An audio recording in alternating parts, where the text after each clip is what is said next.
Last class certain number of questions किया था अपन, cash flow direct और इनडायरेक्ट, वैसे कंसेप्चुअली तो हो गया, ठीक है। बस सर्टेन क्वेश्चंस और प्रैक्टिस करना है, तो एक दो सेशन में अपन क्वेश्चन प्रैक्टिस करते हैं सो दैट कैश फ्लो एकदम अच्छे से कवर अप हो जाए। स्टडी मेट में ज़्यादा कुछ पेंडिंग नहीं है, एक इलस्ट्रेशन नंबर 10 पेंडिंग है और 12 पेंडिंग है क्या, बस ये दो ही क्वेश्चन पेंडिंग है, ठीक है।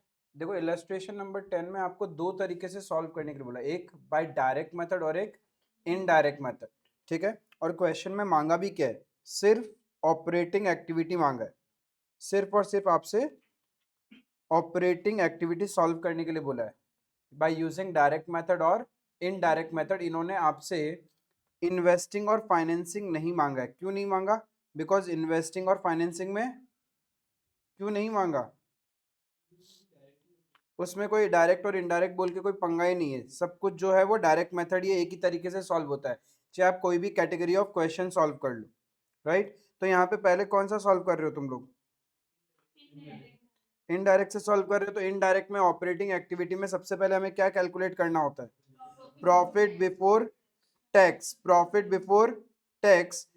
एंड क्वेश्चन में पीएनएल दिया हुआ है तो वहां पे डायरेक्टली लिखा हुआ ही होगा, प्रॉफिट बिफोर टैक्स तो क्वेश्चन में ही दिया हुआ है, राइट। उसके बाद अपन क्या करते हैं, non cash and non operating items, तो पीएनएल अकाउंट में जितने भी एक्सपेंसेस है उसमें से मेरा नॉन कैश और नॉन ऑपरेटिंग निकल जाएगा, जैसे कि नोट नंबर दिया हुआ है फाइनेंस को, depreciation is a non cash expense, ये एडबैक हो जाएगा।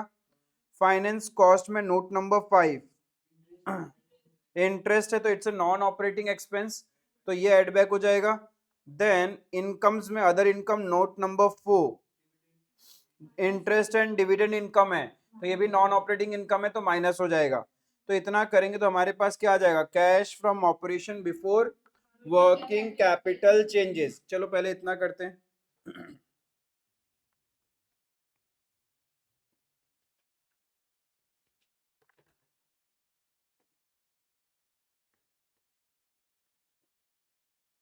Cash flow from operating activities, पहले अपन इनडायरेक्ट मेथड सॉल्व कर रहे हैं,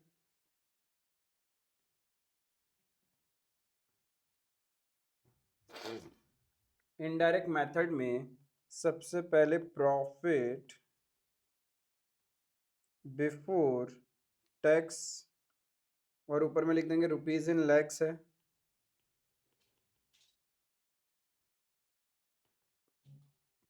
एग्जाम में ये सब लिखना होता है, ठीक है, rupees in thousand, rupees in lakhs, वरना चेकर को कैसे समझ में आएगा।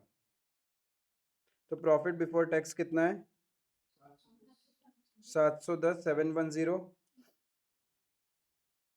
एडजस्टमेंट फॉर नॉन कैश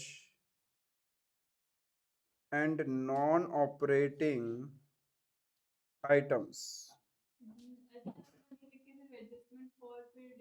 हाँ वो भी कर सकते हैं, कोई दिक्कत नहीं है।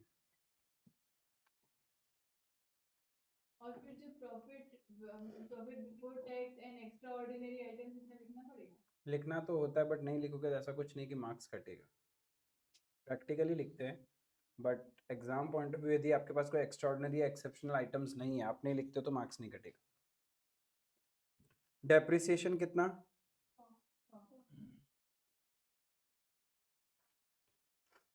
देन इंटरेस्ट पेड था ना,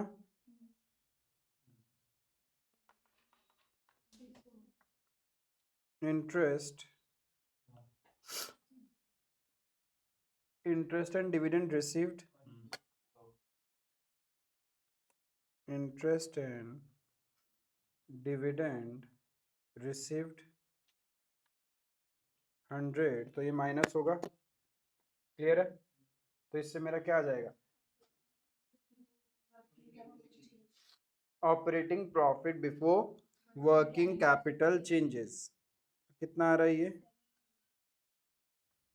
770। अब वर्किंग कैपिटल चेंजेस के लिए क्वेश्चन में मेरे को current assets and current liabilities चाहिए, है ना। चलो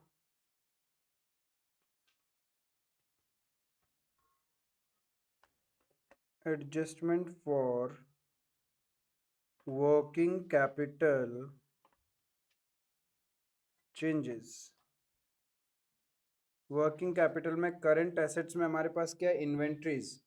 इन्वेंट्रीज क्या हो रहा है, 180 से 200 इंक्रीज हो रहा है, तो क्या हो जाएगा, प्लस होगा या minus, outflow. Increase in inventories, outflow. Then trade receivables 250 से 400 हो गया, ये भी क्या हो रहा है, इंक्रीज हो रहा है। इंक्रीज इन ट्रेड रिसीवेबल्स कितना इंक्रीज हो रहा है, 150, तो ये भी माइनस होगा।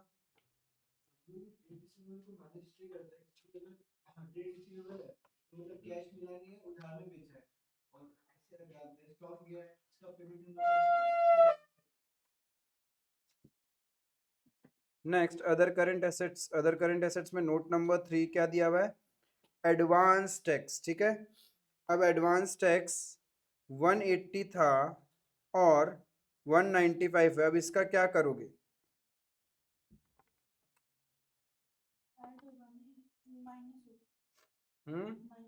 अब एक चीज समझना, आपके पास पीएनएल दिया हुआ है, पीएनएल में current tax that is provision for tax कितना है, 200 रुपये, और एडवांस टैक्स आपने पे किया है 195। एडवांस टैक्स कितना पे किया है ड्यूरिंग द ईयर, 195 पहले से पे कर रखा है, तो टैक्स पेड बोल के 195 आएगा। टैक्स पेड बोल के 195 आएगा। प्रीवियस ईयर जो एडवांस टैक्स दिया था वो तो करंट ईयर एडजस्ट होगा जस्ट गवर्नमेंट के साथ में, तो मेरा कैश से उसका कोई इंपैक्ट नहीं है। लेकिन जो करंट ईयर में आपने एडवांस टैक्स पे किया है वो तो related to the current year ही है, it's an outflow of cash. तो जब हम ऑपरेटिंग एक्टिविटी में नीचे में दिखाते हैं ना इनकम टैक्स पेड, तो पेड में आएगा मेरा 195, यहाँ डिफरेंस नहीं आएगा, कुछ भी इफेक्ट नहीं होगा।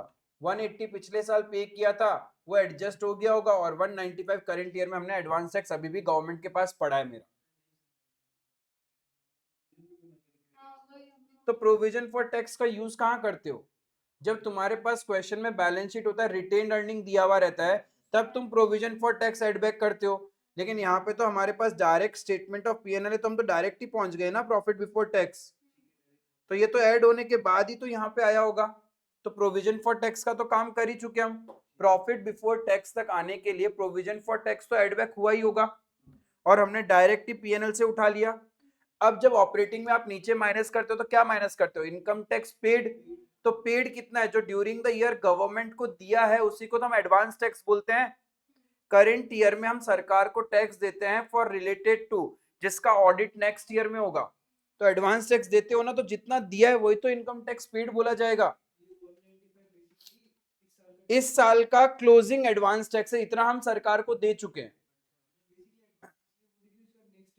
नेक्स्ट ईयर जब ऑडिट होगा, फाइनलाइजेशन ऑफ बुक्स होगा, तब पता चलेगा कि एक्चुअल टैक्स लायबिलिटी कितना था। ठीक है, और ये जो 180 प्रीवियस ईयर पे किया होगा वो तो करंट ईयर कहीं ना कहीं एडजस्ट हो चुका होगा मेरा टैक्स लायबिलिटी के साथ। पिछले साल में जो आपने एडवांस टैक्स दिया उसका बुक्स ऑफ अकाउंट्स तो करंट ईयर में फाइनलाइज हो चुका होगा, ऑडिट हो चुका होगा, तो उसका जितना भी टैक्स लायबिलिटी वगैरह बना होगा वो इससे एडजस्ट होकर, इफ कुछ पैसा रिफंड मिला होगा तो वो रिफंड आया होगा, एंड इफ रिफंड आया होता तो कहीं ना कहीं मेरा पीएनएल में दिखता वो, राइट। एंड इफ हमने पे किया होता तभी भी दिखाई देता ना, तो यानी जितना पिछले साल हमने एडवांस टैक्स पे किया था उतना ही मेरा टैक्स लायबिलिटी बना था। करंट ईयर में आपने एडवांस टैक्स पे किया है 195, जो ऑलरेडी पता नहीं नेक्स्ट ईयर कितना एडजस्ट होने वाला है, but total tax paid during the year is 195। इसीलिए हम लोग ऑपरेटिंग एक्टिविटी में नीचे में एडवांस टैक्स या फिर इनकम टैक्स पेड कितना काउंट करेंगे, 195 काउंट करेंगे। ठीक है, फिर उसके बाद और क्या वर्किंग कैपिटल चेंजेस में, करंट एसेट्स में तो सिर्फ कुछ और है नहीं, करंट लायबिलिटीज। एक है ट्रेड पेबल्स 230 से 250 हो गया, इंक्रीज हो रहा है, दैट मीन्स इनफ्लो कितना। Then next short term provision है नोट नंबर 1, उसमें क्या लिया इन्होंने, प्रोविजन फॉर टैक्स। अब देखो यहाँ पे, यहीं से तुमको समझ में आ जाएगा, तुम्हारा प्रोविजन फॉर टैक्स अकाउंट देखना, बैलेंस ब्रॉट डाउन 180, ठीक है, balance carried down 200। During the year PNL में कितना क्रिएट किया? 200 ही तो क्रिएट किया है प्रोविजन, तो पे कितना हो गया? 180 पूरा 180। अब ये 180 जो है वो पिछला साल का लाइबिलिटी है, और प्रीवियस ईयर ही हमने एडवांस टैक्स कितना दे रखा था, तो पूरा ही वहीं से एडजस्ट हो गया ना। तो आपने पे कुछ नहीं किया, ये एडवांस टैक्स से एडजस्ट हो जाता है, क्योंकि आपका लाइबिलिटी बना होगा 180, ऑलरेडी गवर्नमेंट ने आपको गवर्नमेंट को आपने दे रखा है 180, तो वो एडजस्ट हो गया यहाँ से। हाँ, और करेंट ईयर में आपने एडवांस कितना दिया? 195, वो बस इनकम टैक्स पेड बोल के आ जाएगा। हाँ, वही दिखाएगा, क्योंकि करेंट ईयर में आप जितना पे करते हो वही मेरा करेंट ईयर के कैश फ्लो में आएगा। ये 180 पे नहीं किया प्रैक्टिकली। यदि आपके पास इस क्वेश्चन में एडवांस टैक्स वाला लाइन नहीं होता, तब हम लोग ये अज्यूम करते कि 180 पे हुआ होगा और 200 का हमने प्रोविजन क्रिएट किया। बट ये 180 ऑलरेडी हम प्रीवियस ईयर ही दे चुके हैं, 180 का प्रोविजन बनाया था और 180 हमने एडवांस टैक्स बोल के दे रखा था, तो पता चला कि एक्चुअल लाइबिलिटी उतना ही हुआ है जितना आपने एडवांस टैक्स दिया, तो वो सेट ऑफ हो गया। अब करेंट ईयर में अगेन आपने प्रोविजन फॉर टैक्स बनाया 200, लेकिन सरकार को एडवांस टैक्स कितना दे रखा है? 195। इफ एक्चुअल में टैक्स लाइबिलिटी नेक्स्ट ईयर 200 ही हुआ, तो आपको और 5 लाख सरकार को देना पड़ेगा, तो वो income tax paid next year में आएगा। क्लियर है यहां तक? तो मेरा 195 वो आ गया। उसके बाद और क्या करंट लाइबिलिटीज में? Other current liabilities, note number 2, outstanding wages, outstanding expenses. क्या हो रहा है? आउटस्टैंडिंग वेजेस भी बढ़ रहे हैं और आउटस्टैंडिंग एक्सपेंसेस भी बढ़ रहे हैं 10-10 से, राइट? तो inflow of cash,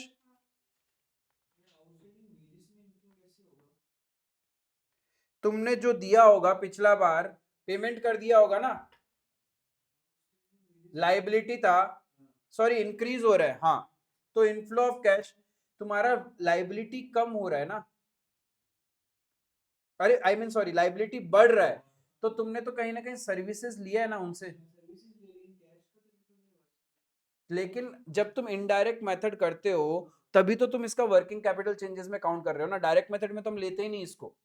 direct method में प्रैक्टिकली सोचे तो कोई इनफ्लो नहीं है, बट सिंस हमारी रिवर्स कैलकुलेशन जा रही है, तो रिवर्स कैलकुलेशन में लाइबिलिटी बढ़ने का मतलब होता है बिजनेस का कहीं ना कहीं पैसा तो बचा ही होगा ना तुम्हारा। तुमने खर्चा कर दिया लेकिन पेमेंट तो किया नहीं, तो पेमेंट नहीं किया तो पैसा कहीं ना कहीं बिजनेस में ही तो पड़ा हुआ होगा ना, तो इसीलिए हाँ एक्स्ट्रा पैसा, इसीलिए उसको हम लोग इनफ्लो की तरह ट्रीट करते हैं, वरना तुम्हारा कभी कैश फ्लो मैच नहीं होगा। जब तुम इसको बनाने जाओगे, जैसे समझ लो कि तुम क्या करोगे, आउटस्टैंडिंग वेजेस का लेजर बनाओगे, ओपनिंग बैलेंस 40 था, क्लोजिंग बैलेंस 50 है, ठीक है। तो ये जो पिछला साल का आउटस्टैंडिंग वेजेस है उसका आपने करंट ईयर में सर्विस लिया होगा ना, और करंट ईयर का सर्विस लेके अभी तक पेमेंट करना बाकी है। ये पिछला साल वाला जो आउटस्टैंडिंग था वो करंट ईयर में क्या हो जाएगा? पे ऑफ हो जाएगा, लॉजिकली देखे तो।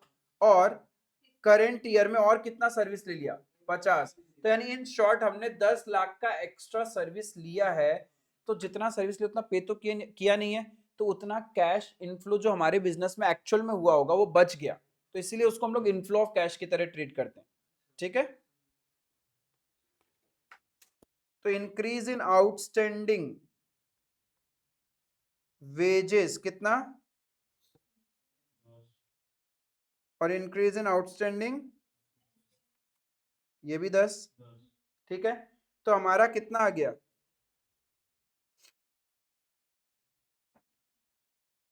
कैश फ्रॉम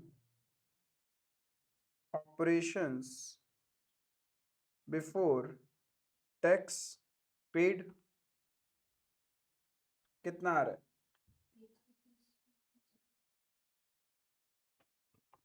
बोलिए जी।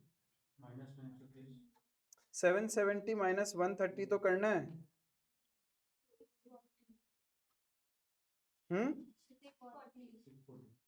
640 लेस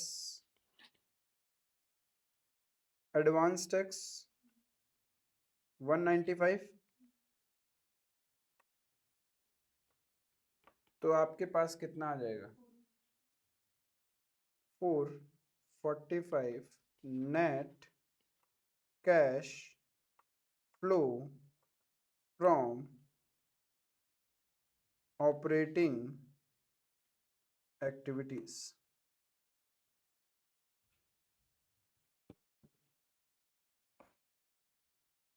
इनडायरेक्ट मेथड का फ्लो समझ में आया? बस इनडायरेक्ट मेथड में ऑपरेटिंग एक्टिविटी आपका मेन है। अब मैंने इस टाइप का क्वेश्चन में डायरेक्ट मेथड कैसे सॉल्व किया जाए। Direct method is purely direct, जो पैसा आया है और गया उसके बारे में बात करते हैं। वहां पे ये कोई सीक्वेंस विक्वेंस कुछ भी नहीं होता है।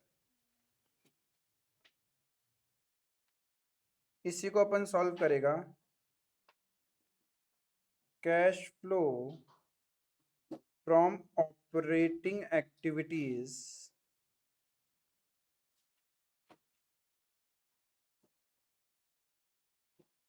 Direct method.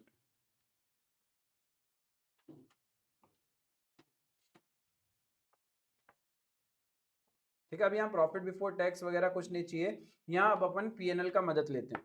पीएनएल में सबसे पहले रेवेन्यू फ्रॉम ऑपरेशन है, मतलब सेल्स। तो ये देखना पड़ेगा कि सेल्स सारा कैश सेल्स है या क्रेडिट सेल्स है। क्वेश्चन में कुछ लिखा है क्या? क्वेश्चन में कुछ नहीं लिखा, लेकिन डेटर का बैलेंसेस था। तो बाय डिफॉल्ट हम ये अज्यूम करते हैं कि तुम्हारा क्या रहा होगा, क्रेडिट सेल्स ही रहा होगा। ठीक है, जब क्वेश्चन कुछ नहीं बोलता और सिर्फ डेटर्स के ओपनिंग और क्लोजिंग बैलेंस है, वी अज्यूम कि हमने जो भी सेल्स किया that is a credit sales. तो एक बात बताओ, क्रेडिट सेल्स किया है तो डेटर से कुछ पैसा तो आया होगा। तो अब डेटर अकाउंट बना के निकालते हैं कि डेटर से कितना पैसा आया। हाँ, ब्रैकेट में दिखाने से भी हो जाएगा, ब्रैकेट में दिखाने से भी हो जाएगा, कोई दिक्कत नहीं है।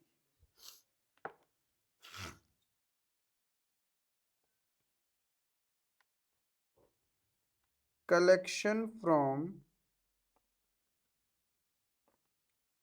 ट्रेड रिसीवेबल्स, बिकॉज हमारा जो रेवेन्यू फ्रॉम ऑपरेशन है वो पूरा का पूरा सेल्स है, और सेल्स या तो कैश होता है या क्रेडिट होता है। अब देखो, ओपनिंग डेटर्स कितने थे आपके? ओपनिंग डेटर्स 250 थे। फिर ड्यूरिंग द ईयर हमने कितना सेल्स किया? 4150। वो सारा का सारा क्रेडिट सेल्स ही अज्यूम करेंगे तो डेटर्स बढ़ जाएंगे। 4150, इतने और डेटर्स बढ़ गए। लेकिन क्लोजिंग डेटर्स कितने बचे हैं?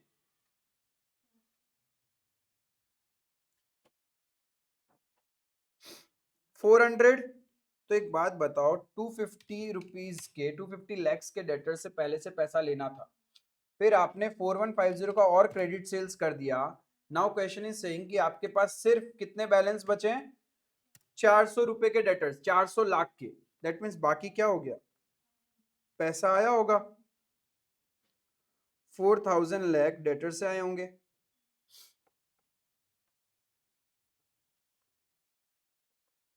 क्लियर है ये? देन नेक्स्ट आइटम पीएनएल का अदर इनकम। अदर इनकम में क्या था? Note number 4। क्या लिया था हमने? तो ये तो ऑपरेटिंग में वैसे भी नहीं आता, कैश में ही आया होगा, लेकिन ये तो जाएगा मेरा कहाँ पे? इन्वेस्टिंग एक्टिविटी में। तो खत्म इसका काम भी। अब एक्सपेंसेस में purchases of stock in trade, मतलब जो गुड्स आपने बाय किया रीसेल पर्पस के लिए। तो ये परचेज जो है कैश परचेज है या क्रेडिट परचेज? क्रेडिटर दिया हुआ है और क्वेश्चन बता नहीं रहा है कैश है या क्रेडिट, तो हम क्या मानेंगे? Credit purchase. तो हमने ड्यूरिंग द ईयर क्रेडिटर को कुछ तो पे किया होगा। Payment to trade payables. Opening trade payables कितने थे? 230। ड्यूरिंग द ईयर हमने और कितना परचेज कर लिया?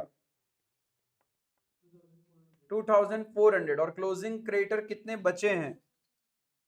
तो बाकी हमने पे कर दिया होगा।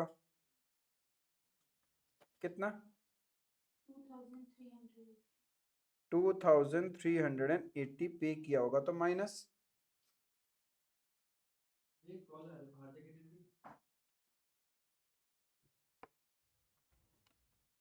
यहां तक ठीक है? यहां तक कोई डाउट? अब नेक्स्ट आइटम पीएनएल का परचेज हो गया। चेंजेस इन इन्वेंट्री हम काउंट ही नहीं करते, ये तो वर्किंग कैपिटल चेंजेस में चला जाता है। एम्प्लॉय बेनिफिट एक्सपेंसेस, खर्चा है तो पे ही किया होगा, क्वेश्चन कुछ नहीं बोल रहा तो। लेकिन यहाँ पे एक चीज ध्यान में रखना पड़ेगा, एम्प्लॉय बेनिफिट में, एम्प्लॉय बेनिफिट एक्सपेंसेस में क्या क्या आता है, सैलरीज, वेजेस, एवरीथिंग। अब एक चीज सोचो, आपने ड्यूरिंग द ईयर का एक्सपेंस है 800 और पिछले साल का वेजेस आउटस्टैंडिंग कितना था 40, तो पहले तो आपने वो पे किया होगा ना, एंड करंट ईयर का क्लोजिंग कितना है, यानी करंट ईयर में जितना भी एक्सपेंसेस आपने किया उसमें से 50 पे नहीं किया, आपका वेजेस हुआ कितना है 800 लाख, है ना, और 50 तो क्लोजिंग आउटस्टैंडिंग है, मतलब वो तो पे किया नहीं हमने, तो उतना तो पे हुआ नहीं है। एंड इफ करंट ईयर का पे कर रहे हो, it is by default assume कि पिछला साल वाला पहले पे किया होगा, तो प्लस 40 एनपीओ में करते थे ना, आउटस्टैंडिंग एट एंड को माइनस आउटस्टैंडिंग एट बिगिनिंग को प्लस रिसिप्शन पेमेंट अकाउंट बनाने के टाइम में। तो यहाँ पे हुआ क्या, टोटल एक्सपेंसेस 800 लाख है, जिसमें से क्लोजिंग आउटस्टैंडिंग 50 है, तो हमने पे ही नहीं किया, और जो ओपनिंग आउटस्टैंडिंग है बाय डिफॉल्ट हमने पे कर दिया होगा, तो टोटल एक्सपेंसेस पेड कितना आएगा,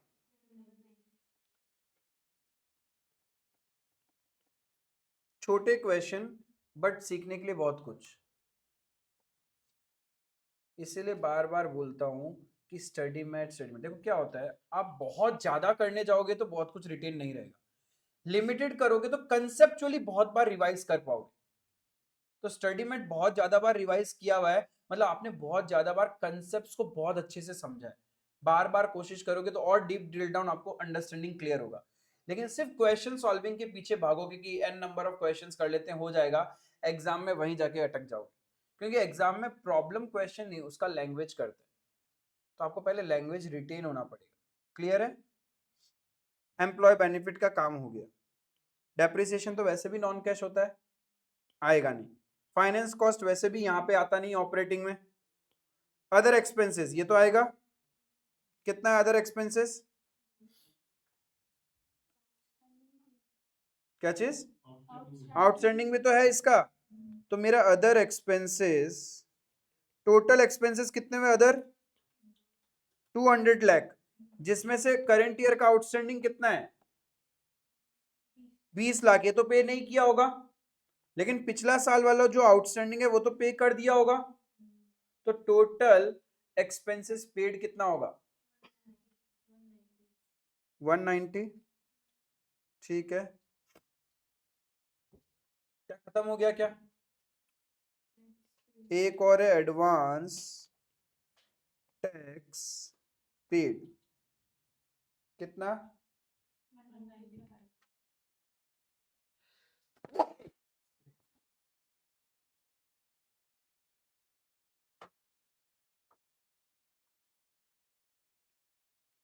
कितना आ रहा है 4, ओ माय गॉड भैया ये तो सेम आ गया। भाई खाना ऐसे खाओ या ऐसे खाओ जाएगा तो पेट में ही, डायरेक्टली खाओ या इनडायरेक्टली खाओ। हाँ डायरेक्ट एंड इनडायरेक्ट किसी भी मेथड से करो आंसर तो मैच ही होगा, ऑलवेज मैच होगा।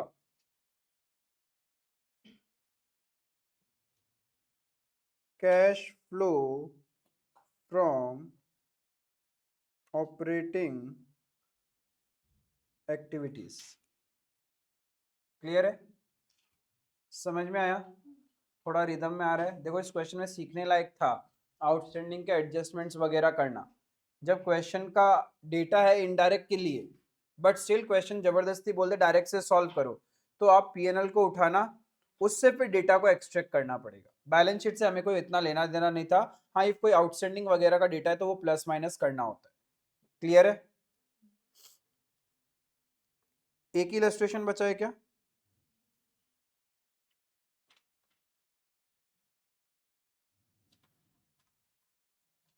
ओ ये तो बड़ा ही इजी सा क्वेश्चन है, पानी सा क्वेश्चन है,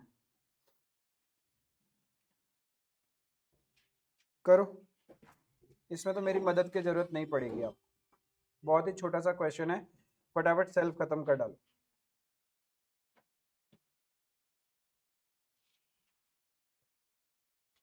स्टार्ट किया नंबर 12, ई सा क्वेश्चन है, बस ये चीज ध्यान रखना, ये जो क्वेश्चन है ये एक सोल प्रोप्राइटरशिप बिजनेस का क्वेश्चन है, एक इंडिविजुअल पर्सन के लिए आप कैश फ्लो स्टेटमेंट बना रहे हो, किसी कंपनी का नहीं बना रहे हो। तभी देखो यहाँ पे लिखा हुआ है from the following information of mister Jain, ठीक है, और जैन्स कैपिटल लिख दिया, मतलब वो सोल प्रोप्राइटरशिप बिजनेस की बात कर, ठीक है। क्वेश्चन में सर्टेन डेटा दिया हुआ है, नीचे दिया हुआ है machine costing 80,000, accumulated depreciation there on 24,000 was sold for 40,000। The provision for depreciation का बैलेंस है 2 लाख एंड 3 लाख 20,000। अब जब प्रोविजन फॉर डेप्रिसिएशन का बैलेंस दिया हुआ रहता है, इसका मतलब प्लांट एंड मशीनरी किस वैल्यू पे होगा तुम्हारा, कॉस्ट वैल्यू पे होगा, ठीक है, होना चाहिए। बट यहां पे भी ट्रिक खेल गए इन लोग, नीचे प्रोविजन फॉर डेप्रिसिएशन का वैल्यू दिया और यहां पे लिख दिया नेट ब्लॉक। नेट का मतलब होता है आफ्टर डेप्रिसिएशन, नेट का मतलब होता है आफ्टर डेप्रिसिएशन, क्लियर है। तो अब यहां पे देखना आप कैसे वर्किंग नोट बनाओगे आफ्टर डेप्रिसिएशन। इसमें जब मैं वर्किंग नोट बना रहा हूं तो मेरे पास एडिशनल इंफॉर्मेशन तो purely related to plant and machinery है, ठीक है। तो आपको दो अकाउंट बनाना पड़ेगा, प्लांट एंड मशीनरी अकाउंट। पहले ओपनिंग बैलेंस बताइए प्लांट एंड मशीनरी का। ओपनिंग बैलेंस 440 का है, ईयर ऊपर चेक करने का, ये प्रीवियस ईयर, ये करंट ईयर, ठीक है। पहला बात है हम 640 भी नहीं लिखेंगे because we have a provision for depreciation in the question. तो जब प्रोविजन फॉर डेप्रिसिएशन होता है then asset is shown at its cost value, तो कॉस्ट वैल्यू निकालने के लिए उसमें वापस डेप्रिसिएशन ऐड बैक करो। तो इफ 640 आफ्टर डेप्रिसिएशन है तो उस पर आज तक का डेप्रिसिएशन हमने प्रोविजन अकाउंट में डाल रखा होगा। तो प्रोविजन अकाउंट का ओपनिंग बैलेंस कितना है, 2 lakh, that means the cost value of the asset is 8,40,000। 640 is after depreciation. तो जब मैं डेप्रिसिएशन वापस ऐड बैक कर दूं तो मुझे क्या मिल जाएगा, कॉस्ट वैल्यू। ये क्लियर है।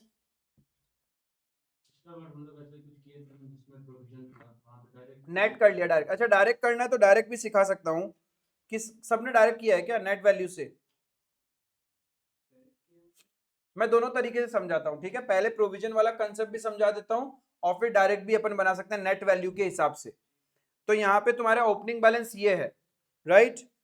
अब तुम्हारे पास में क्लोजिंग बैलेंस, क्लोजिंग बैलेंस कितना, वो भी तो नेट वैल्यू है। तो उसमें डेप्रिसिएशन ऐड करके क्लोजिंग बैलेंस है 4 lakh and closing value of provision कितना है, that means the cost value is 7,60,000। ये कॉस्ट वैल्यू है बिकॉज जब भी आप provision for depreciation account maintain करते हो asset is maintained eight its cost value. अब अलग से एक प्रोविजन फॉर डेप्रिसिएशन अकाउंट भी बनेगा,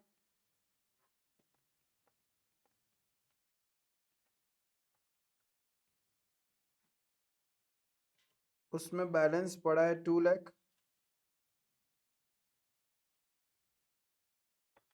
एंड क्लोजिंग बैलेंस 3 लाख 20,000। ये कहानी दिया हुआ है,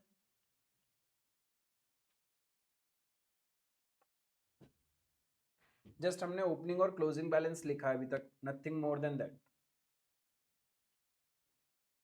अब देखो पहले पॉइंट में क्या लिखा है, अब मशीन कॉस्टिंग 80,000 जिसपे आज तक का डेप्रिसिएशन है 24,000, उसको हमने बेचा है 40,000 में। अब मशीन बिकेगा तो मशीनरी अकाउंट से, बट मशीनरी अकाउंट में तो वो कॉस्ट वैल्यू पे पड़ा है, तो पहले उसको बुक वैल्यू पे लाना होगा, तो यानी यहां से डेप्रिसिएशन निकालेंगे to plant and machinery account. जिस मशीन को हम बेच रहे हैं उसका टोटल डेप्रिसिएशन कितना हो चुका है, 24,000, तो यहां से निकलेगा और यहां बाय प्रोविजन फॉर डेप्रिसिएशन 24,000, 80,000 का कॉस्ट है, 24,000 डेप्रिशिएट हो गया, तो बुक वैल्यू कितना बचा, कितने में बेच रहे हैं, 40,000 में। तो क्या हुआ, प्रॉफिट और लॉस, लॉस 16,000 का। क्लियर है, तो डिफरेंस वैल्यू मैच हो रहा होगा, देख लो डेबिट और क्रेडिट साइड मैच हो रहा है क्या, नहीं हो रहा है तो बैलेंसिंग फिगर परचेज बोल के आएगा। इफ मैच नहीं हो रहा तो बैलेंसिंग फिगर परचेज बोल के आएगा।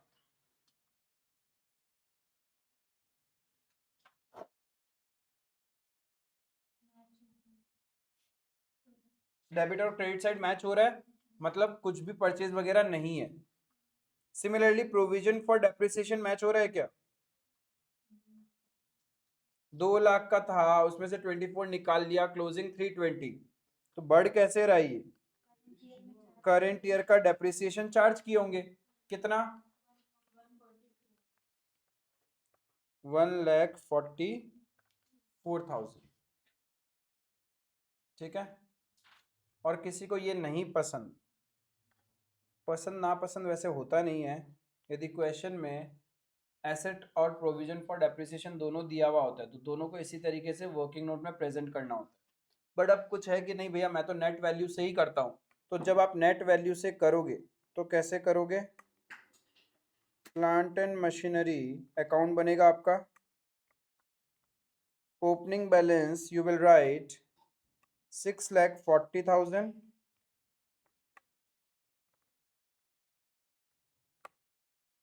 Closing balance 4,40,000। फिर आपने एसेट को सेल किया कितने में, 40,000, लॉस ऑन सेल 16,000, क्योंकि बुक वैल्यू पे ही था पहले से, तो बाय डेप्रिसिएशन बैलेंसिंग फिगर आ जाएगा 1,44,000। वर्किंग नोट है, कोई फर्क नहीं पड़ेगा, कैश फ्लो का तो मेन फेज पे मार्क्स होता है। बट लॉजिकली जब आपके पास प्रोविजन का अकाउंट है तो आपको वो दिखाना चाहिए, क्या पता चेकर देखना चाहता है कि आपको प्रोविजन का कंसेप्ट क्लियर है या नहीं है, तो आप ये दोनों वे में कर सकते हैं, कोई दिक्कत नहीं है। हाँ इसमें टाइम बच जाता है।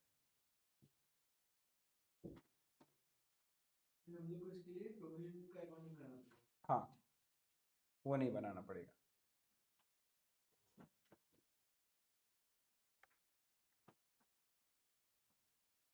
यहाँ तक क्लियर है, अभी भी देखो ये क्वेश्चन में कुछ तो कहानी है, चलो ठीक है शायद तुम लोग आगे फंसोगे तो कहानी देखेंगे, पहले बता दूंगा तो प्रॉब्लम है। अब नेट प्रॉफिट क्वेश्चन में दिया हुआ है 3,60,000, this net profit means net profit after tax, whenever the question uses the word net profit it means net profit after tax। ठीक है, बैलेंस शीट वाला आइटम नहीं है, ये रिटेन अर्निंग नहीं है। अब यहाँ पे टैक्स की कहानी कुछ बोल नहीं रखी है क्वेश्चन में, तो will assume this as the net profit before tax. Tax का कोई भी कहानी क्वेश्चन में है नहीं, ना तो प्रोविजन है ना एडवांस है, कुछ नहीं है, तो मतलब यही मेरा प्रॉफिट बिफोर टैक्स होगा। हमें बनाना है cash flow statement.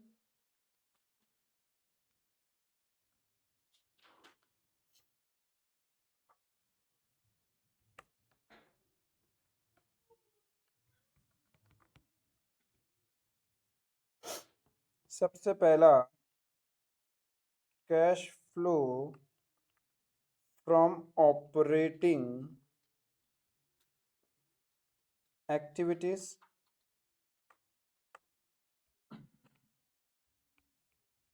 Net profit before tax question में दिया हुआ है कितना है, 3,60,000, ये क्वेश्चन में दिया हुआ है। इसके बाद अपन क्या करते हैं, adjustments for non cash non operating items. तो कोई बोला भैया शॉर्टकट लिख सकते हैं क्या, ठीक है लो भाई, एडजस्टमेंट फॉर लिख दिया, डेप्रिसिएशन वो तो अभी निकाला था हमने 144, फिर loss on sale of plant and machinery 16,000। और कोई नॉन ऑपरेटिंग आइटम्स दिया हुआ है क्या क्वेश्चन में? Interest paid, dividend paid, interest receive, dividend receive, कोई भी कहानी कहीं पे भी परसेंटेज वगैरह नहीं दिया हुआ तो हम निकाल भी नहीं सकते, यानी कोई और कहानी है नहीं, तो यही मेरा क्या हो जाएगा? Operating profit before working capital changes. Financial statements का जो पूरा यूनिट है, दो यूनिट है उसमें, एक नॉर्मल फाइनेंशियल स्टेटमेंट और एक कैश फ्लो स्टेटमेंट, दोनों मिला के बेयर मिनिमम 15 मार्क्स आपका कवर करता है, ये ध्यान रखना। एमसीक्यू एमसीक्यू सब कुछ मिला लो तो 20 मार्क तो 15 से 20 मार्क तो आता ही आता है, तो बहुत अच्छे से कर लेना। वही तो मजा आएगा। पहले मेरे को operating profit before working capital changes बताओ, एक एक आइटम करके खत्म करते हैं। 5 लाख, अब एडजस्टमेंट करेंगे वर्किंग कैपिटल चेंजेस का। वर्किंग कैपिटल में क्या क्या आता है? Current assets, current liability. Current assets में क्या क्या है? करंट एसेट्स में इन्वेंट्री है, ट्रेड रिसीवेबल्स, और करंट लायबिलिटीज में ट्रेड पेबल्स। ट्रेड पेबल्स क्या हो रहा है? बढ़ रहा है।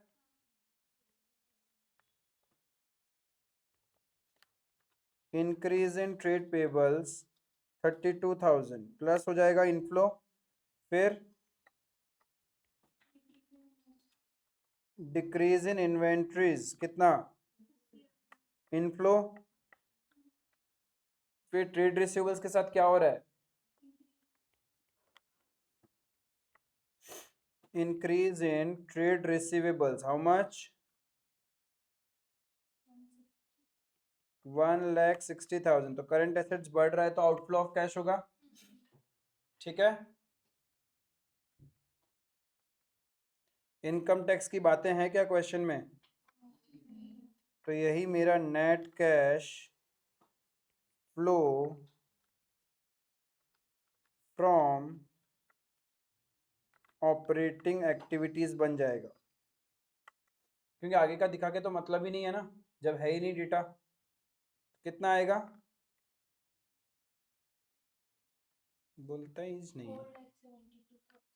4,72,000। 4,72,000।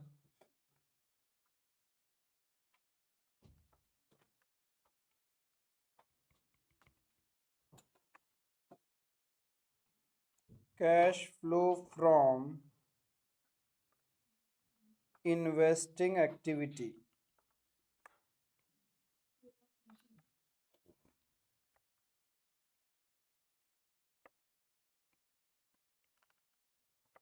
proceeds from sale of machinery 40,000। Plant and machinery account से तो यही एक डेटा निकला था अपना, मशीन बेचा था, तो इनफ्लो ऑफ कैश। अब देखते हैं नॉन करंट एसेट्स में क्या है। प्लांट एंड मशीनरी हो गया। लैंड 6 लाख से 880 हो गया भाई, बढ़ कैसे गया? परचेज किया होगा। परचेज ऑफ लैंड, अब कुछ लोग को उंगली करना होता है, भाई ये क्या बात हुआ, आप ऐसे क्यों एज्यूम किया परचेज किया? यही मान लेते हमने अपवर्ड रिवैल्यूएशन हो गया। अरे वो तो क्वेश्चन बोलेगा ना रिवैल्यूएशन किया होगा, तो रिवैल्यूएशन रिजर्व बोल के भी देगा फिर वो। Net cash used from loan, financing में आता है ना। लोन लिया थोड़ी ना है, लोन दिया थोड़ी ना, लिया है हमने, लिया है तो फाइनेंसिंग में आएगा। हाँ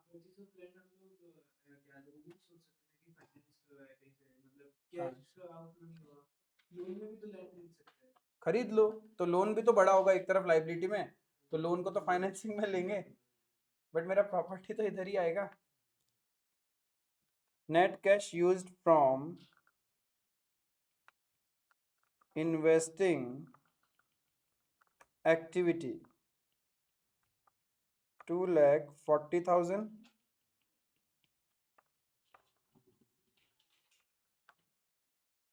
क्लियर है? तीसरे और आखिरी पड़ाव में cash flow from financing activity, cash flow from financing activity. अब फाइनेंसिंग में तो हम क्या लेते हैं? Capital and non current liabilities. एक है लोन फ्रॉम बैंक, 3,20 से 4 लाख हो गया, मतलब लोन लिया होगा। लोन फ्रॉम बैंक 80,000 का इनफ्लो, ठीक है। वाइफ से लोन लिया हुआ था 2 लाख, जो कि 0 हो गया, तो हमने क्या किया होगा? रीपे कर दिया। रीपेमेंट ऑफ मिसेस जेंस लोन। वाइफ पैसा मांग रही है, देना ही पड़ेगा। ले जा भाई, डेली सुनाता है, इसे अच्छा दे दो वापस, रीपे करो, नहीं तो हिसाब बढ़ जाएगा, कब पता ही नहीं चलेगा।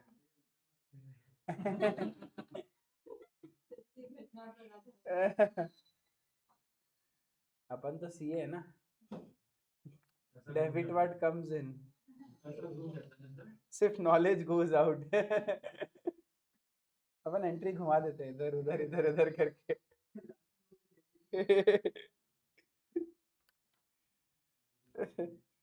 ठीक है, ये हो गया। अब बचता है last capital. Now see, 10 lakh का कैपिटल था, 12,24,000 हो गया। हाँ, इतना डायरेक्ट तुम लोग एजम्पशन मार दोगे? भूल गए सोल प्रोप्राइटरशिप सॉल्व करना? सोच, सुनो सुनो सुनो सुनो सुनो बाबा। ओपनिंग कैपिटल लिखते थे plus net profit minus drawings is equals to your, ये होता था। ओपनिंग कैपिटल दिया हुआ है 10 लाख, नेट प्रॉफिट भी तो दिया हुआ है, वो भी तो ऐड हुआ होगा इसमें। कितना? 3,60,000। और क्लोजिंग कैपिटल दिया हुआ है 12,24,000। तो एक बात बताओ, यदि 10 लाख का कैपिटल पहले से था, 360 का एनपी हुआ, तो क्लोजिंग कैपिटल तो 13,60,000 होना चाहिए। 12,24 कैसे कम कैसे हो गया? डीरॉइंग्स कितना रुपए का?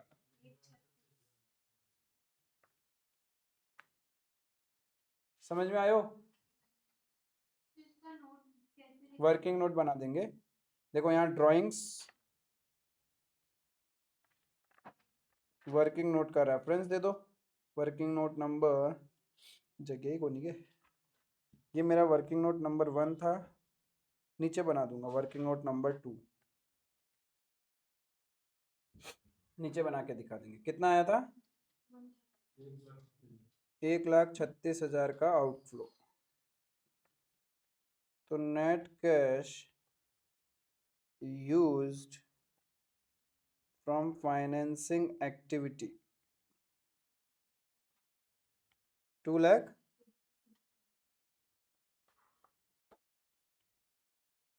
2,56,000। तीनों को प्लस माइनस करके क्या आ रहा है? 24,000 नेगेटिव। तो net decrease in cash and cash equivalent 1 आणि 2 आणि 3 plus opening cash and cash equivalent. हाँ, कोई बात नहीं, net cash flow from operating investing finance इतना लिखने की जगह यही लिखो डायरेक्ट। हाँ वो भी लिख सकते हो, बात एक ही है, कुछ मार्क्स नहीं कटेगा। तो opening cash and cash equivalents कितना, क्या क्लोजिंग से मैच हो रहा है क्या? सच्ची मुच्ची एक्सपर्ट हो गए तुम लोग।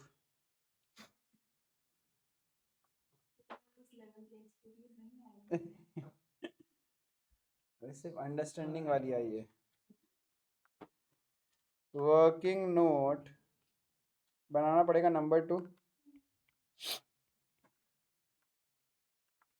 ओपनिंग कैपिटल कितना था?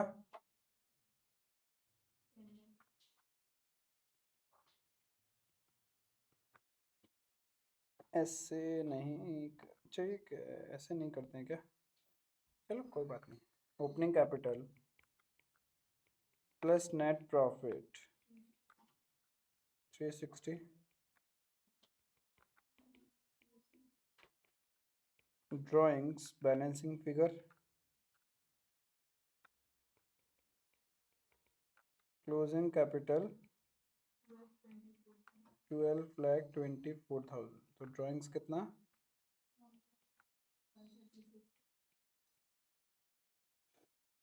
That's it.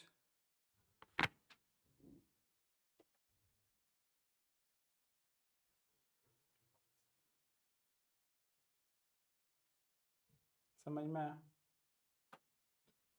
Please financial statements का यूनिट 2 एक बार गो थ्रू करो और देखो कि कोई भी चीज पेंडिंग है क्या अपना, इन्हें illustrations.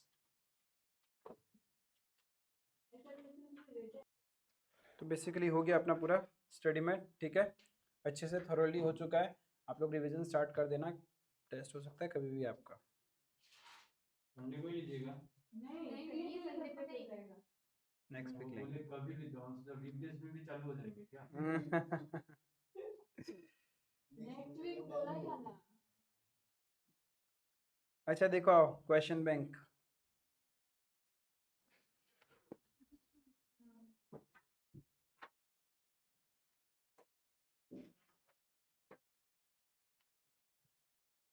Classify the following activities as क्या चीज? देखो ना इंडेक्स में होगा ना, 16 नंबर है वैसे तो, 16 नंबर पेज होगा।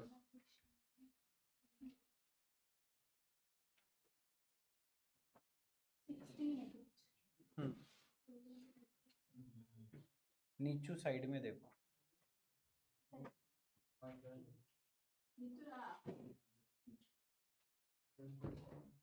चश्मे का पावर और बढ़ेगा। ठीक है, यहाँ तो ऐसा ठीक कर लेना, ओपनिंग एक्टिविटीज तो क्या ऑपरेटिंग एक्टिविटीज होगा।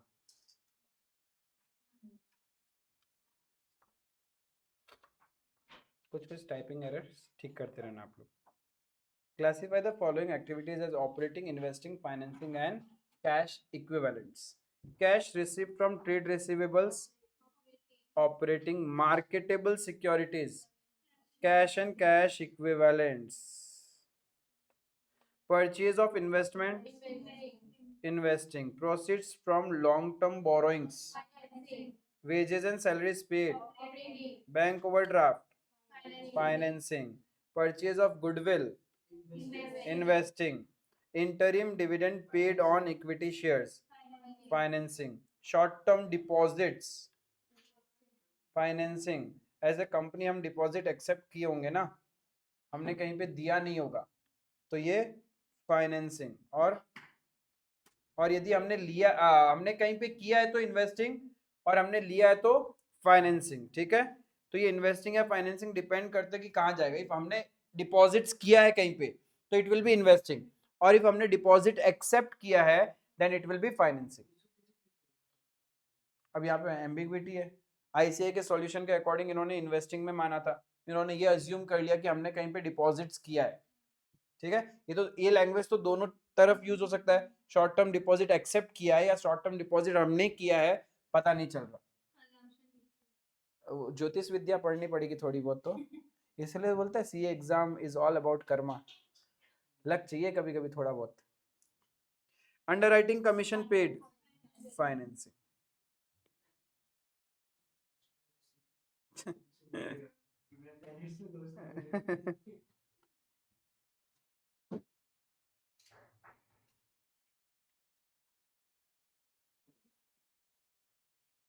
ये हो जाएगा सेम क्वेश्चन, ये नंबर 4 होमवर्क रहेगा आपका।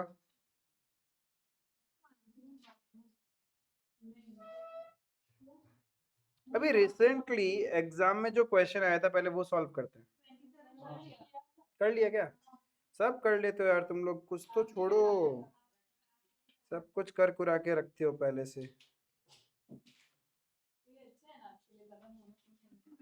तो यार इंटर में कुछ तो कराने के लिए छोड़ो, तुम लोग पहले से पढ़ के रखो। आईसीए बेचारा क्या करेगा?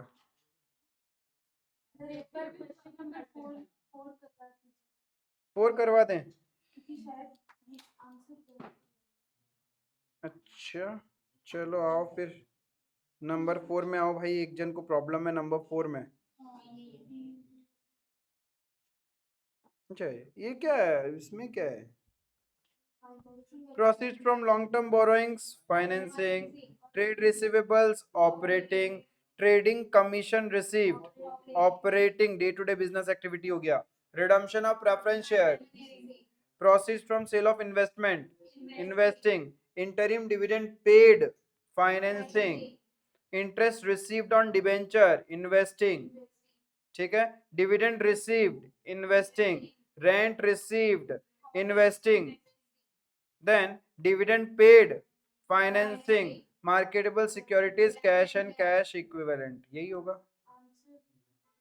आंसर में। क्या है? हाँ डी, डी का है, लिखा ही नहीं ना यहाँ पे आंसर्स में। अरे तो डी तो कहीं डाला ही नहीं, ये यहीं आएगा फाइनेंसिंग में।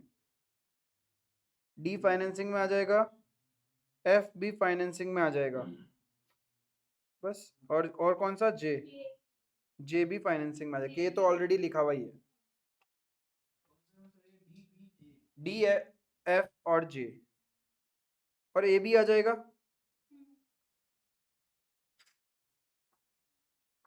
और ठीक है, टाइपिंग एरर है, कोई बात नहीं, ये सब होता है। सूर्यास्त पंजाबी मस्त, उसके बाद टाइपिंग हुआ है तो उपाय नहीं है। सबके अंदर में एक छोटा पंजाबी है आजकल तो। You are gen ji.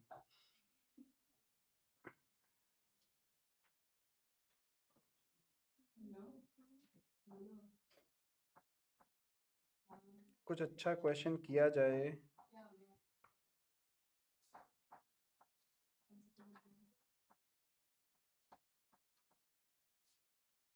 Question तो करना है, लेट्स गो फॉर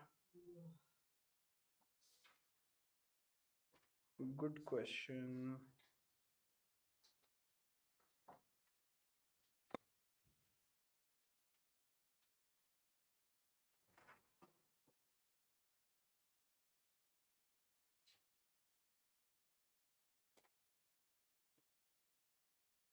सेवनटीन, पहले 17, ठीक है। पहला अपॉर्चुनिटी आप लोगों को ट्राई, फिर तो मैं हुई भाई, गॉड ग्रेस मुझे आता है। पहले आप लोग ट्राई करो 17। आपको इस क्वेश्चन के अंदर में क्या सॉल्व करना था? Cash flow from operating activity सिर्फ निकालना था। क्लियर है? तो सबसे पहले प्रॉफिट बिफोर टैक्स, क्योंकि हमेशा एग्जाम में पहले रिक्वायरमेंट पार्ट देख लिया करो कि सॉल्व कितना करना है, अननेसेसरी तो सॉल्विंग नहीं हो जाए, ठीक है। तो अब यहाँ पे सबसे पहले प्रॉफिट बिफोर टैक्स चाहिए था। प्रॉफिट बिफोर टैक्स कितना आया? प्रॉफिट बिफोर टैक्स निकालने के लिए हमारे पास देखो पीएनएल का डिफरेंस है। पीएनएल का डिफरेंस 93 एंड 52, इसका मतलब प्रॉफिट फॉर द ईयर कितना हो गया?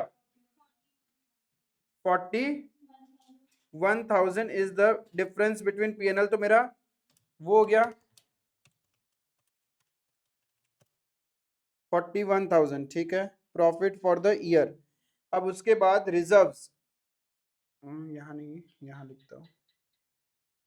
रिजर्व, जनरल रिजर्व कितने हो गए? 60,000 से 90,000 हो गए, 30,000 का रिजर्व्स इंक्रीज हुआ है। क्या ये रिजर्व से रिलेटेड कोई पॉइंट दिया हुआ है? कोई भी पॉइंट नहीं है एडजस्टमेंट। इट मीन्स ये पीएनएल से ही बड़ा होगा, जनरल रिजर्व। तो ये मेरा 30,000 इसमें एड बैक हो जाएगा प्रॉफिट बिफोर टैक्स निकालने के लिए, because 41,000 is the profit for the year. General reserve add back हो जाएगा। देन कैपिटल रिजर्व, ये कैपिटल रिजर्व कैसे आया होगा, इसके लिए पॉइंट दिया हुआ है ना, रीवैल्यूएशन की वजह से। तो इसका तो मेरा पीएनएल से तो आया नहीं है, तो इसका कुछ नहीं करेंगे।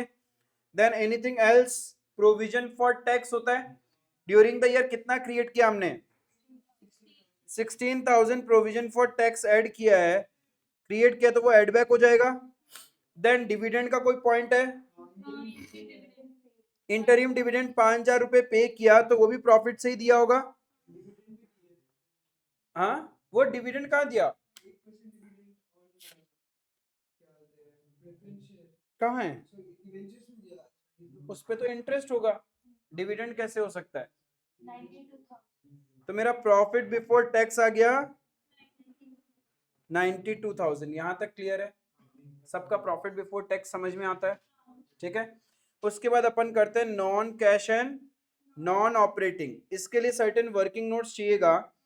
क्या क्या चाहिए, सबसे पहले देखो क्वेश्चन में दिया है on 1 April one of the vehicle was sold for 3,000, right, no new purchase were made during the year. तो आप लोग व्हीकल अकाउंट बनाओगे, व्हीकल का ओपनिंग बैलेंस कितना, क्लोजिंग बैलेंस 22,000, ठीक है। तो ये 6,000 से व्हीकल कम हो रहा है, is it clear. One of the vehicle was sold for 3,000, क्या चीज, बाय बैंक 3,000। अब व्हीकल पे डेप्रिसिएशन लिखा हुआ है यहाँ पे देखिए 2,200। तो एक बात सोचिए, 28,000 का व्हीकल था, 2,200 तो आपका डेप्रिसिएट हो गया, 25,800 होना चाहिए, लेकिन क्लोजिंग बच रहा है 22,000, मतलब 3,800 वाला व्हीकल आपने सेल कर दिया फॉर ए वैल्यू ऑफ 3,000। तो लॉस कितना, 800। तो ये loss from sale of vehicle non cash non operating में एड बैक हो जाएगा, डेप्रिसिएशन 2200 एड बैक हो जाएगा, बाकी 3,000 का इफेक्ट इन्वेस्टिंग में जाएगा, इससे हमें लेना देना नहीं। अभी क्लियर है vehicle account. Then number 2, a part of the total land was sold for इतना and the balance land was revalued।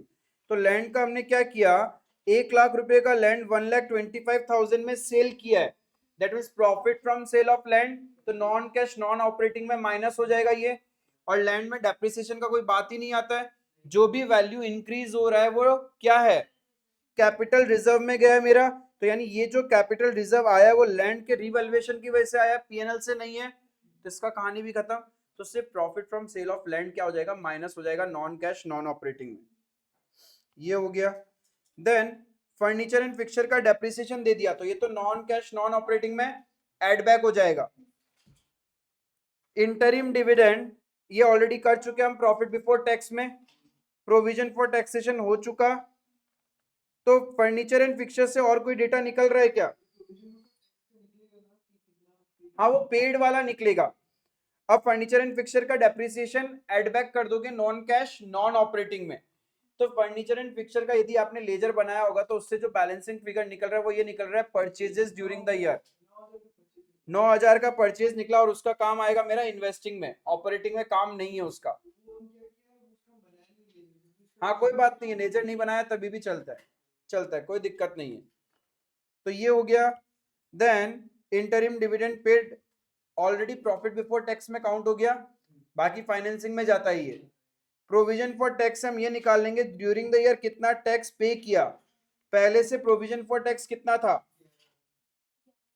11,000, closing है 16, closing 18,000, during the year create किया 16,000, तो पे कितना किया 9,000 पे किया। तो ऑपरेटिंग एक्टिविटी में लास्ट में इनकम टैक्स पेड बोल के 9,000 आ जाएगा। 11,000 का प्रोविजन था और 16 क्रिएट किया, तो 11 प्लस 16 27,000, क्लोजिंग बचा 18 ही है, तो मतलब 9,000 पे कर दिया हमने। यहां तक क्लियर है। तो ऑपरेटिंग एक्टिविटी में 9,000 इनकम टैक्स पेड बोल के माइनस होगा और 16,000 ऑलरेडी प्रॉफिट बिफोर टैक्स में हमने काउंट कर लिया, तो ये भी हो गया। अब 8% debentures were redeemed at par after half year interest payment on 30th September. ठीक है, तो 8% डिबेंचर्स हमारे है कितने, 3 लाख पे, उस पे हाफ ईयरली इंटरेस्ट पे किया है, तो हाफ ईयरली इंटरेस्ट 12,000 हो गया, तो 12,000 नॉन कैश नॉन ऑपरेटिंग में एड बैक हो जाएगा और बाकी फाइनेंसिंग में माइनस होता है, तो एक तो ये आ जाएगा। यहां तक क्लियर है? Then part of the long term investment were sold at a profit of 8,000। अच्छा जी, तो लॉन्ग टर्म इन्वेस्टमेंट कितना था हमारे पास में, 1,10,000 से 60,000 हो गया, मतलब हमने कितने वाला बेच दिया, 50,000 वाला।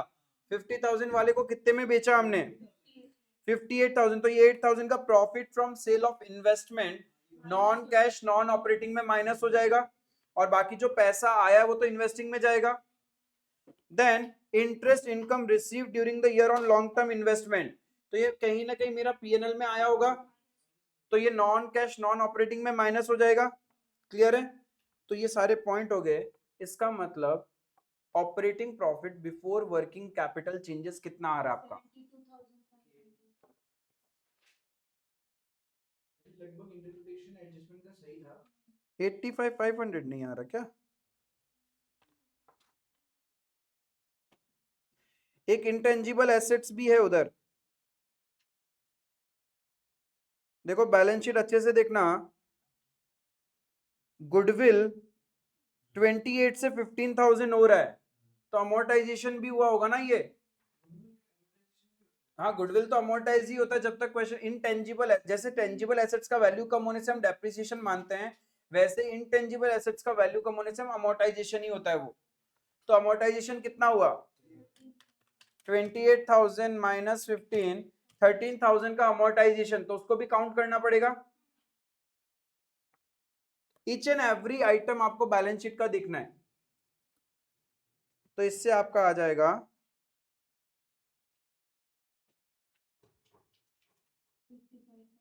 85,500।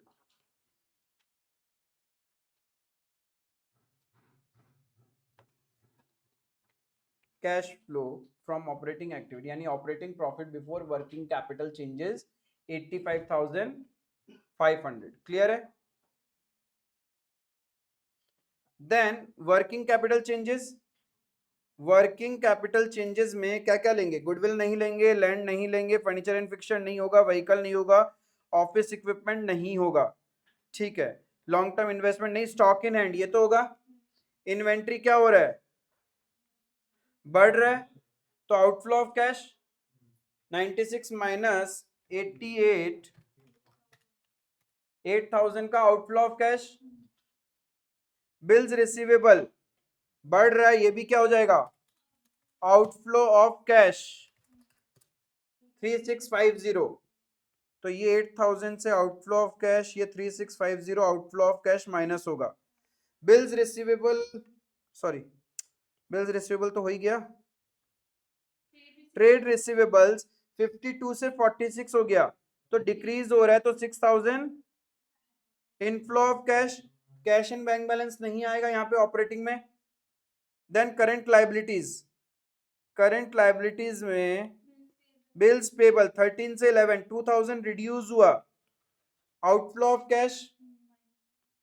देन ट्रेड पेबल्स 4,000 बढ़ रहा है, तो इनफ्लो ऑफ कैश। क्लियर है? और सर वो मिस्टर एंड्रयू से जो 15,000 का पिछले साल में लोन था, हाँ, इसका में तो पे कर दिए हैं, फाइनेंसिंग एक्टिविटी में जाएगा। यहाँ आएगा नहीं। हाँ, क्रेडिटर फॉर इक्विपमेंट क्या करोगे, आपने कोई एसेट बाई किया है जिसके लिए अभी पैसा नहीं दिया, तो नॉन कैश आइटम हो गया, इससे मुझे कोई लेना देना ही नहीं है। एसेट इंक्रीज हुआ और क्रेडिटर कम हुआ। कभी कभी क्या होता है कि एग्जाम में कुछ पॉइंट नहीं समझ में आता है ना, नहीं किया हुआ इज मोर बेटर देन कुछ भी करके आना, और वो फ्लूक करेक्ट बैठ जाता है। जैसे अभी किसी ने शायद क्रिएटर फॉर इक्विपमेंट का कुछ नहीं किया होगा, तो नहीं किया तो लकीली उसका सेट बैठ गया कि इसका कुछ करना भी नहीं था, बिकॉज क्रिएटर फॉर इक्विपमेंट का मतलब होता है हमने एक एसेट बाई किया, अगेंस्ट में पैसा नहीं दिया है, तो पूरा का पूरा नॉन कैश आइटम हो गया ना, asset account debit to creditor account, तो नॉन कैश तो मेरा कैश फ्लो में तो उसका इंपैक्ट ही नहीं आएगा। क्लियर है, आई बात समझ में? तो क्रेडिटर फॉर इक्विपमेंट का कुछ भी नहीं होगा। देन लेकिन वो तो कहीं ना कहीं करंट ईयर में हम पे करते हैं ना, ये करंट ईयर का ट्रांजेक्शन है क्रेडिटर फॉर इक्विपमेंट, तो आपने एक नॉन करंट एसेट्स खरीदा है, उसका पैसा नहीं दिया, तो कैश फ्लो में तो इम्पैक्ट नहीं आएगा ना उसका। हाँ, इसी के वजह से हम लोग उसका इंक्रीज डिक्रीज का इफेक्ट लेते हैं। हाँ, आउटस्टैंडिंग एक्सपेंसेस का होगा 1500 बढ़ रहा है, मतलब inflow of cash, provision for tax already कर चुके, तो टैक्स पेड कितना लेना है, 9000 टैक्स पेड रहेगा, तो वो माइनस हो जाएगा after working capital changes. Yes, 74,350। Clear है?